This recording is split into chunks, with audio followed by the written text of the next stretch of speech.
Hello friends, welcome back to my channel. তো বন্ধুরা, এখন আমরা কথা বলবো শ্যাম আহমেদের আপকামিং ঈদ রিলিজ রাক্ষসের ট্রেলারটা নিয়ে। গতকালকে রাতে হঠাৎ করেই ট্রেলারটা ড্রপ করা হয়েছে কোনো রকম আপডেট ছাড়াই। আমার কাছে কোনো আপডেট ছিল না। রাত 11:30 12টা নাগাদ হঠাৎ করে ড্রপ করা হয়েছে। অ্যাকচুয়ালি আমি এই ছবির টিজারটার জন্য ওয়েট করছিলাম। আমি ভেবেছিলাম হয়তো টিজার আসতে পারে, কারণ এই ছবির যে ফার্স্ট লুকটা মুক্তি পেয়েছিল সেটাকে অ্যাজ গ্লিমস হিসেবে আমি দেখছিলাম, বাট মানে বহুদিন আগে যেহেতু রিলিজ করেছিল, বাট হঠাৎ করে ট্রেলারটা ড্রপ করা হয়েছে, এটা একটা সারপ্রাইজ বিষয় ছিল। বাট যাই হোক, কেমন লাগলো ওভারঅল রাক্ষসের এই ট্রেলারটা? প্রথমত, অনেস্টলি বলতে গেলে রাক্ষসের এই ট্রেলারটা কিন্তু আমাকে সেভাবে সারপ্রাইজ করেনি। ঠিক আছে, মানে অ্যাকচুয়ালি এই ছবির যে ফার্স্ট লুকটা মুক্তি পেয়েছিল সেটা কিন্তু বেশ ভালো লেগেছিল। মানে লুক অ্যান্ড ফিলও ভালো ছিল, বেশ ভালো অ্যাপ্রোচ ছিল। বাট সকলেরই ভালো লেগেছিল, বাট সেখান থেকে দাঁড়িয়ে সেই যে এক্সপেকটেশন সেটা ম্যাচ করতে পারলো না এই ট্রেলারে। মানে একটা বড় ডিসঅ্যাপয়েন্টমেন্ট ছিল। সব থেকে বড় বিষয় হচ্ছে যে ট্রেলারটা দেখে এটা মনে হচ্ছে যে বরবাদের আরো একটা ভার্সন আমরা দেখতে পাচ্ছি। বরবাদের মানে 2.0 ভার্সন দেখতে পাচ্ছি। ঠিক আছে, মানে মানে অনেক কিছুই সেরকম সিমিলারিটিস রয়েছে বরবাদের সাথে রাক্ষসের। এখনো অব্দি আর কি ট্রেলারে লুক এন্ড ফিল যেরকম রাখা হয়েছে, তারপর শ্যাম আহমেদের যেরকম স্টাইল দেওয়া হয়েছে। একটা পোর্শন রয়েছে শ্যাম আহমেদকে আমরা একটা হোয়াইট ড্রেসে দেখতে পাচ্ছি, হোয়াইট স্যুটে আমরা দেখতে পাচ্ছি। ওই টাইপের ড্রেসে কিন্তু সাকিব খানকেও আমরা দেখেছি বরবাদে। এছাড়া প্রাইভেট জেটের ইউজ আমরা দেখলাম, যেখানে বরবাদেও আমরা দেখেছিলাম। এবং প্রাইভেট জেটের সামনে যে গ্যাটলিন গান দিয়ে যখন সকলকে মারলো, ওই গ্যাটলিন গানের ইউজ ঠিক ওইরকম একটা পোর্শন কিন্তু আমরা বরবাদেও দেখেছি। আবার যখন শ্যাম আহমেদ আমাদের সুস্মিতা চ্যাটার্জিকে কোলে তুলে নিয়ে যাচ্ছে, ওই সিনটা, বেশ কিছু সিমিলারিটিস রয়েছে। এছাড়াও অন্যান্য ছবিগুলোর থেকেও কিন্তু বেশ কিছু কপি আমরা দেখতে পেলাম। ধুরন্ধরের একটা সিন ছিল মনে আছে, যখন আমাদের রণবীর সিং কাউকে কোপাচ্ছে, এরকম একটা সিন ছিল, ঠিক ওই রকম একটা ফ্রেম দেখতে পেলাম। ঠিক আছে, মানে অনেক কিছুই এমন জায়গা রয়েছে অন্যান্য ছবি থেকে ইন্সপায়ার্ড বা কপি করা। তার পাশাপাশি জিল্লুকে ইন্ট্রোডিউস করা, ঠিক আছে, এবং গল্প, সব মিলিয়ে মনে হচ্ছে যেন বরবাদের আরো একটা ভার্সন, 2.0 ভার্সন। তো অ্যাকচুয়ালি এটা একটা বড় ডিসঅ্যাপয়েন্টমেন্ট ছিল ট্রেলারটা। অন্যরকম কিছু আশা ছিল, অন্যরকম কিছু এক্সপেকটেশন ছিল।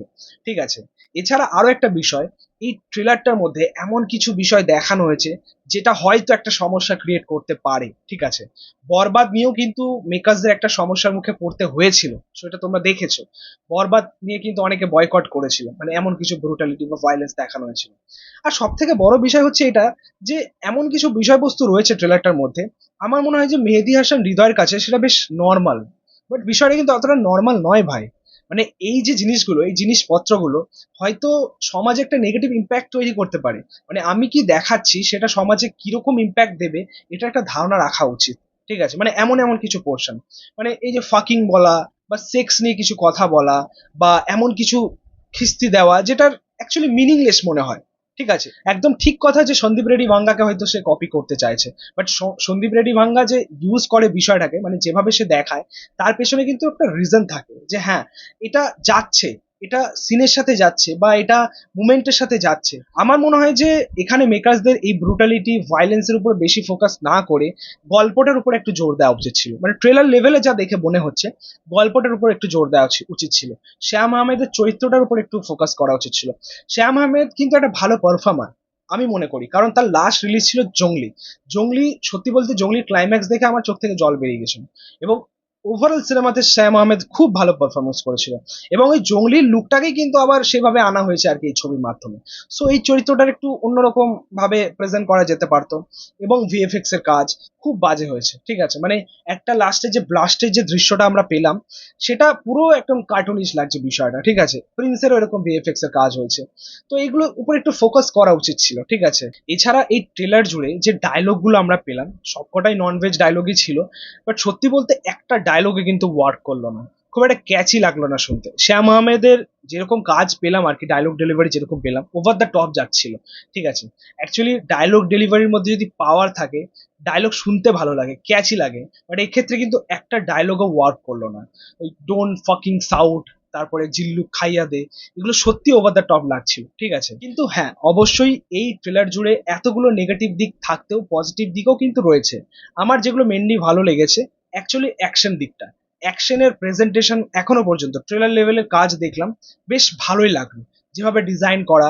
অ্যাকচুয়ালি প্রথমের যে দৃশ্যটা ছিল, যেটা একদম হাইওয়ের মধ্যে যে অ্যাকশন সিকোয়েন্সটা ছিল, যেখানে বেশ গাড়িগুলো দাঁড়িয়ে, পুরো অ্যাকশন সিকোয়েন্স যেগুলো ছিল প্রত্যেকটা জায়গায় দেখে মনে হলো যেন টাকা বেশ খরচা করা হয়েছে।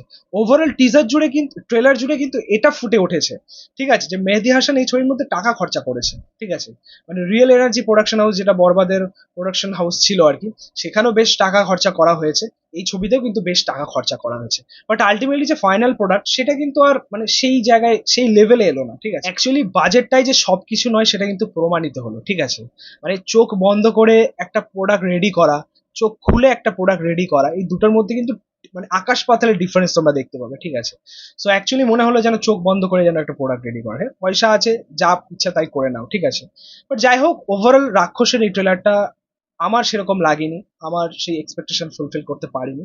তোমাদের ওভারঅল এই ট্রেলারটা কেমন লেগেছে সেটা কিন্তু অবশ্যই কমেন্টে জানিও। ভিডিওটা ভালো লাগলে অবশ্যই লাইক কমেন্ট শেয়ার করে দিও, পাশে থেকে সাপোর্ট করো, চ্যানেলটাকে অবশ্যই সাবস্ক্রাইব করেছো, পাশে থাকা বেল প্রেস করে দিও পরবর্তী ভিডিও। Thank you.